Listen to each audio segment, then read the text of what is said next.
साधु सेवा मणि तहु भक्त सदन पथर गोटिक करी देले अर्पण साधु आनंद मनरे पत्थर नहीं निज आश्रम रे सुखे मिलिले जाई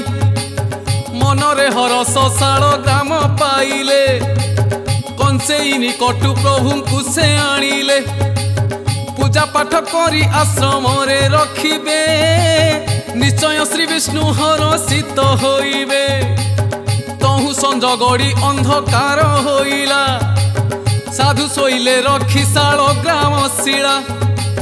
गभीर निदरे आसी श्री जगन्नाथ